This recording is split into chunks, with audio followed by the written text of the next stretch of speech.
got passed out giving a speech. Okay. Amen. We'll pick you up. First off, I want to thank Pastor Brian and Sister Sandra for letting me do this. And then I want to thank all of y'all for not not even going to go there. Hey, do you want to be still? Okay, if you're taking notes or if you have your Bible, please turn to Matthew chapter 5, verses 14 and 15. Okay, it says, this is the Message Bible too. Thank you, Watson.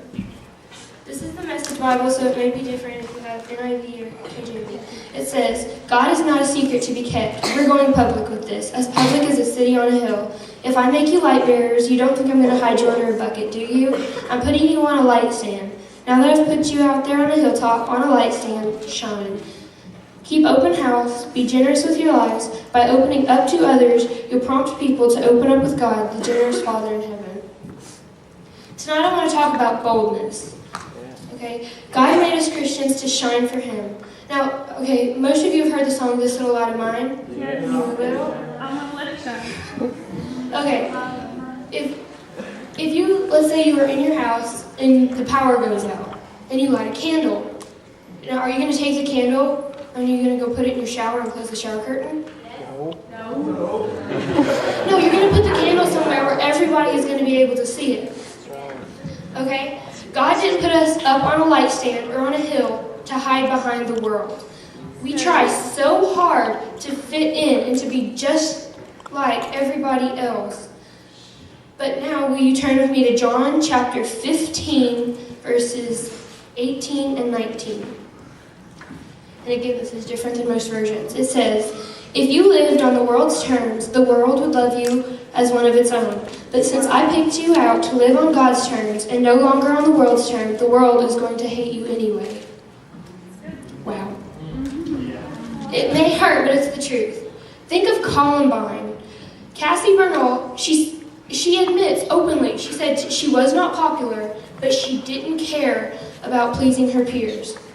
In a note passed the day before she died to her friend Amanda, it said, P.S. Honestly, I want to live totally and completely for God. It's hard and scary at times, but it's totally worth it. No matter how popular it made her, we seem to think that she was always perfect, but she wasn't. A lot of people believe that just you go to church, you have a Bible, you carry it around, you wear your little Christian t-shirts, but honestly, if there's not something there, and if you're not living for God, it's like you're telling your testimony to a rock. Really. It's good. We seem to think that if we are wearing Aeropostale or American Eagle or Hollister or 6 tons of eyeliner that we're going to get the world's approval. But I'm going to tell you right now, we need to set ourselves apart. And we need to boldly be different. Now, I'm not telling you that if you're wearing a Hollister t-shirt that you're a sinner and you're going to go to hell. I just want to say that we need to stop trying to be like everybody else. Okay, now please turn back to Matthew in chapter 10, verse 34 and 35.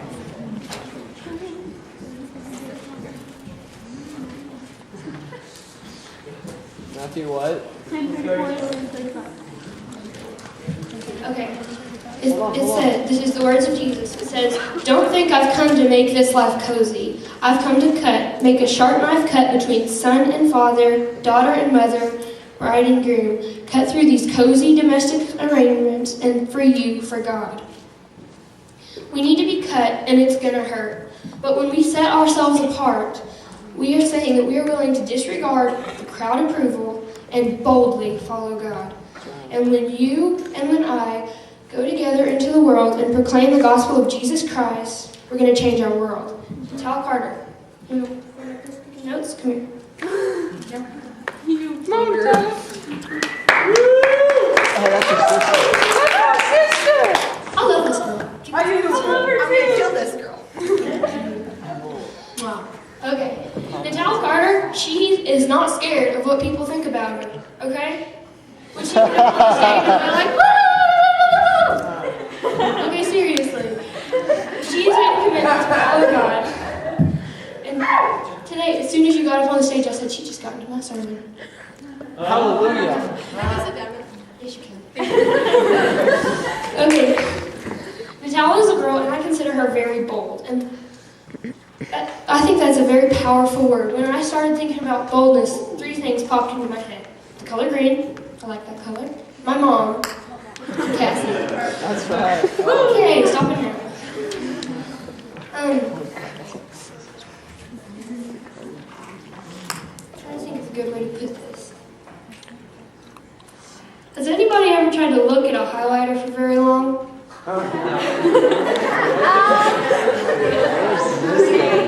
I see this going somewhere. Come on. I'm just saying. Have you ever seen something bold, stands out?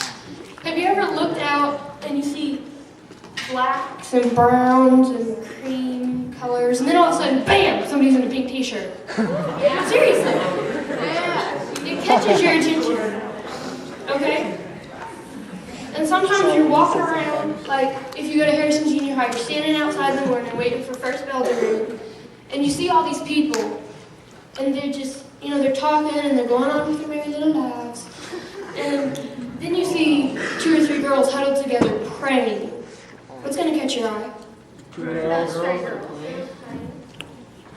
Sometimes one of the hardest places to be bold is at school. Yeah, that's right.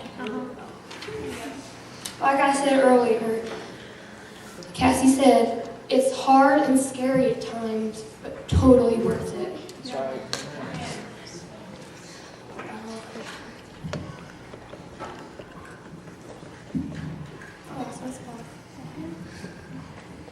Good job. So when we are cut, and it hurts, and we set ourselves apart and join together, stand up, and don't back down, we're going to change our world for Jesus Christ. Yeah.